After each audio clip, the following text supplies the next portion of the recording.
Good morning प्यारे बच्चों, मैं हूं आपकी एजुकेटर पूर्णिमा और हम करेंगे वर्कशीट नंबर 25। सब्जेक्ट आपका सामाजिक विज्ञान है, कक्षा 8वीं है और डेट है 28 दिसंबर। हास्यकरण की समझ, अल्पसंख्यक और हास्यकरण। ठीक है, हास्यकरण क्या होता है बच्चा? देखो, जैसे कि आपके दो पॉपुलेशन, मान लो हिंदू हिंदू लगा लो, ठीक है, हिंदू धर्म है भारत में और मुस्लिम धर्म है, ठीक है, बहुत सारे और भी धर्म है, यहाँ पे मैं दो का ले रही हूँ। हिंदू की जो पॉपुलेशन है वो ज्यादा है ना, और जो मुस्लिम है वो पॉपुलेशन में कम है, तो मुस्लिम क्या कहलाएंगे? अल्पसंख्यक कहलाएंगे, और जो हिंदू है वो बहुसंख्यक कहलाएंगे। तो ये तो पॉपुलेशन की वजह से हो गया, यानी कि जनसंख्या की वजह से हो गया। जिसकी जनसंख्या ज्यादा है, ठीक है, ओके, धार्मिक आधार पर वो क्या कहलाएंगे, या फिर भाषा के आधार पर, यानी कि अगर मान लो हम बात करें हिंदी बोलने वाले और इंग्लिश बोलने वाले, तो भारत में अगर देखा जाए तो हिंदी बोलने वाले ज्यादा हैं। ये देखा जाए तो एक तरह से क्या हो गया कि वो बहुसंख्यक हो गए। तो अल्पसंख्यक क्या होता है? एक ऐसा समुदाय जो धार्मिक और भाषीय संख्या की दृष्टि से बाकी आबादी के मुकाबले बहुत कम होता है। यानी कि जो ज्यादा है वो तो हो गए बहुसंख्यक, ठीक है, और जो कम है, ठीक है, धर्म के मामले में भी कम है, ठीक है, मतलब जनसंख्या में, और भाषा, मतलब भाषा उनकी जो भाषा बोली जाती है वो कम लोग बोलते हैं, तो भाषा के मामले में भी कम है, तो वो कहलाएंगे अल्पसंख्यक। ठीक है, तो ये केवल संख्या के सवाल तक ही सीमित नहीं होता है। अब एक बात बताओ, अब हमें नेता चुनने होते हैं, अगर हमें नेता चुनना है तो नेता के लिए क्या होता है? वोट होती है। और अगर मान लो 70% आबादी या 80% आबादी मान लो एक धर्म की है, धर्म ए हो गया और दूसरा धर्म बी हो गया, मान लिया हमने ए और बी ले लेते हैं, हिंदू मुस्लिम नहीं लेते हैं, ठीक है, एक ए धर्म हो गया, एक बी धर्म हो गया। अब हमेशा जब ये वोट करेगा तो ए धर्म ही जीतेगा ना, तो बी धर्म तो बेचारा कभी जीत ही नहीं पाएगा। तो उसको बेचारे को कैसे पावर मिलेगी? ऐसे तो वो कभी भी पावर में नहीं आ पाएगा। उसको लगेगा कि ये तो हमारा तो धर्म अच्छे से हमें रिप्रेजेंट नहीं किया जा रहा है, हमें तो हमारे जो अधिकार है वो हमें नहीं दिए जा रहे हैं, तो उसको ऐसा कैसा लगेगा? उसे हास्य करना, तब उसको लगेगा कि मैं तो बिल्कुल अलग धर्म, मेरी तो कोई इंपॉर्टेंस ही नहीं है। तो इस चीज को सॉल्व करने के लिए अपने संविधान में प्रोविजन दिया गया, अपने भारत के संविधान में बहुत सारे प्रोटेक्शन उन्हें दिए गए हैं। तो चलिए देखते हैं इसमें।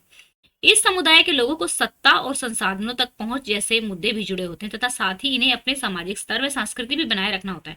अब भाई देखो, ईद आई या फिर क्रिसमस आया, अपने भारत में वो विविधता बनी हुई है, तभी तो हम सेलिब्रेट करते हैं। हमें नहीं फर्क पड़ता कि हम हिंदू हैं क्या है, हम हर जो भी सेलिब्रेशन आता है तो उसको अच्छे से सेलिब्रेट करते हैं, है ना। बहुसंख्यक समुदाय की संस्कृति समाज और सरकार की अभिव्यक्ति को प्रभावित करती है। यहाँ पे इस लाइन का मतलब ये है कि जो ज्यादा लोग होंगे ना वो सरकार से अपनी बात मनवा ही लेंगे।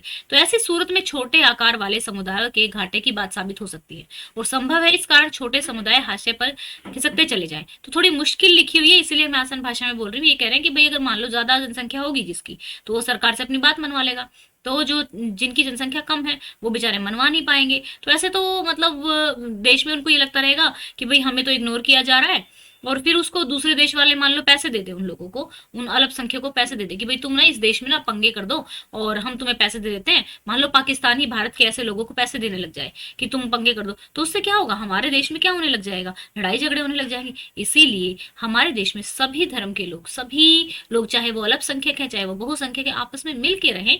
इसीलिए संविधान में भारत की संस्कृति की विविधता की सुरक्षा, समानता व न्याय की स्थापना के लिए प्रोविजंस दिए हुए हैं। ठीक है, कानून को कायम रखने और मौलिक अधिकारों को साकार करने में न्यायपालिका अहम भूमिका निभाती है। मान लो किसी का अधिकार जो है वो उल्लंघन होता है, उसके अधिकार का, उसको ठीक से ट्रीट नहीं किया जाता है, तो हम कहाँ जा सकते हैं? हम सुप्रीम कोर्ट में भी जा सकते हैं। ठीक है, अब मुसलमान और हास्यकरण। भारत की जनसंख्या 2011 के अनुसार मुसलमानों की संख्या को हास्य समुदाय माना गया। हास्य समुदाय कब मानते हैं? जब उनको ये लगता है कि भाई हम तो समाज के लिए इम्पोर्टेंट नहीं है, हमारी बात की जो सुनवाई होती ही नहीं है, या फिर सरकार या फिर जो बहुसंख्यक वही सोचने लग जाए कि ये लोग इतने इंपॉर्टेंट नहीं है। ठीक है, विभिन्न स्रोतों से प्राप्त जानकारी के अनुसार मूलभूत सुविधाएं, साक्षरता और सरकारी नौकरियों के हिसाब से इनकी स्थिति दूसरे समुदायों के मुकाबले कमजोर रही है।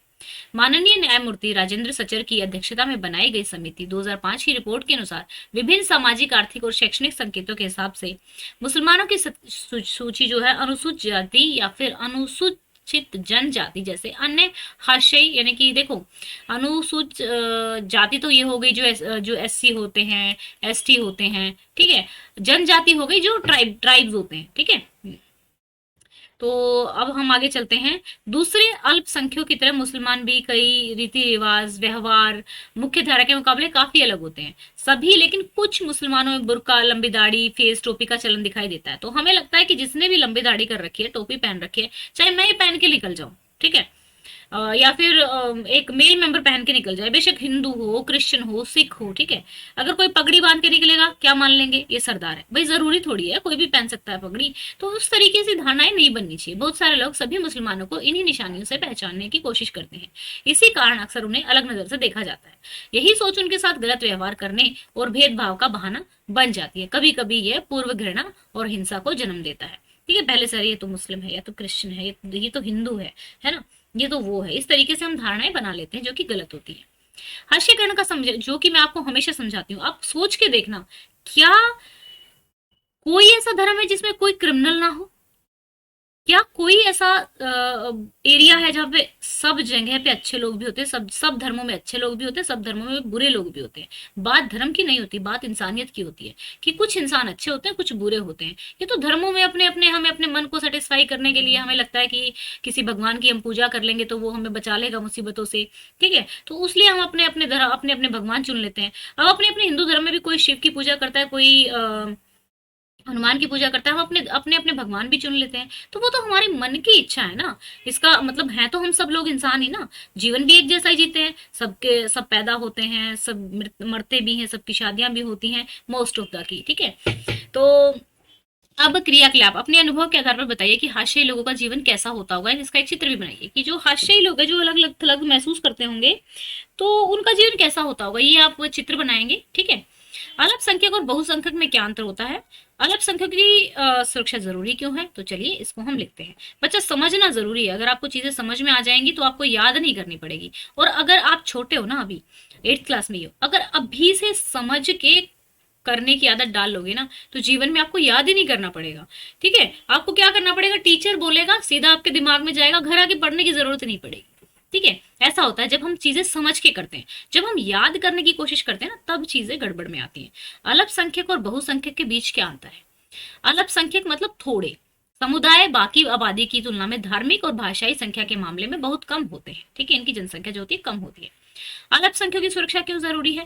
भाई उनके सामाजिक और सांस्कृतिक स्तर को बनाए रखने के लिए, ठीक है, देश में सद्भावना को बनाए रखने के लिए। सद्भावना क्यों? क्योंकि अगर मान लो कोई दूसरा देश आकर उनको पैसे प्रोवाइड करने लग जाए थोड़ी सी जनता को, और कह दे भाई वहां बम रख देना, यहाँ बम रख देना, यहाँ दंगे कर देना, तो देश में तो अशांति फैल गई। तो उनकी सुरक्षा देश को सद्भावना बनाए रखने के लिए भी है। किस समुदाय के लोग हास्य समुदाय के लोग कैसे बन जाते हैं? बड़ी आबादी के कारण बहुसंख्यक समुदाय समाज और सरकार के फैसलों को प्रभावित करते हैं। फैसलों को कैसे प्रभावित करते हैं?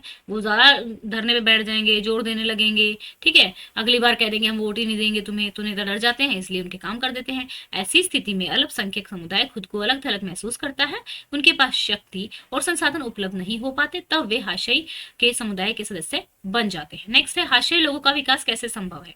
संविधान में उपलब्ध प्रावधान को ठीक से लागू किया जाना चाहिए, उनकी सांस्कृतिक विशेषता और सामाजिक स्थिति को बनाए रखने के लिए सुरक्षा देनी चाहिए, उन्हें समान अधिकार दिए जाने चाहिए।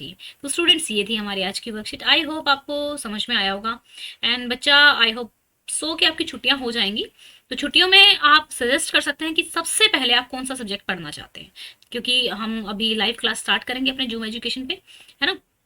तो आप लोग मुझे बताएंगे कि हाँ भाई हमें ये वाला करना है, ये वाली चीज हमें करनी है, तो अच्छा रहेगा। आप सजेशन देंगे तो ज्यादा अच्छा रहेगा मेरे लिए, कि मैथ पहले करना है, साइंस पहले करनी है। वैसे तो सारे ही सब्जेक्ट कराए जाएंगे। ओके स्टूडेंट्स, और जूम एजुकेशन 6, 7, 8 को प्लीज सब्सक्राइब कर लीजिए। फिर मुझे मत बोलना कि मैम नोटिफिकेशन नहीं आया था, क्योंकि अभी मैंने वहां पे कोई वीडियो नहीं डाला है, लेकिन एक लाइव सेशन हो चुका है। लाइव सेशन में मैंने थोड़ा सा बच्चों को पढ़ाया था मैथ का, और लेकिन लाइव सेशन के थ्रू ही हम आगे पढ़ाएंगे। अगर पहले सब्सक्राइब कर लोगे तो, क्योंकि सिर्फ आपका ही चैनल है, तो आपके पास नोटिफिकेशन पहुंचेगा 6, 7, 8 क्लास के पास। तो लिंक उसका डिस्क्रिप्शन में दिया हुआ है। And students, thank you so much for your love and support. और आप लोग लाइक नहीं करते हैं, लाइक किया करो, क्योंकि मुझे अच्छा लगता है जब आप लोग लाइक करते हैं, मुझे मोटिवेशन मिलता है कि हाँ बच्चों को और अच्छे तरीके से पढ़ाना है, ठीक है। अब अगर आप लोग लाइक करेंगे तो फिर मैं हो सकता है ग्लोब भी ले आऊँ, और भी बहुत बहुत सारी चीज़ें ले आऊँ, क्योंकि सबको अप्रिशिएशन चाहिए होता है, जैसे आप लोगों को गुड चाहिए होता है, मुझे भी चाहिए होता है। तो आज की वीडियो के लाइक को कर देते हैं हम 500 लाइक कर देते हैं, ठीक है। 500 लाइक्स का हम टारगेट रखते हैं, आप इस वीडियो को 500 लाइक्स तक पहुंचाएंगे। वीडियो को हो सके तो शेयर करना, ताकि सभी बच्चे अच्छे से पढ़ाई कर सके और अपना देश आगे बढ़ सके। Thank you, have a nice day, may God bless you.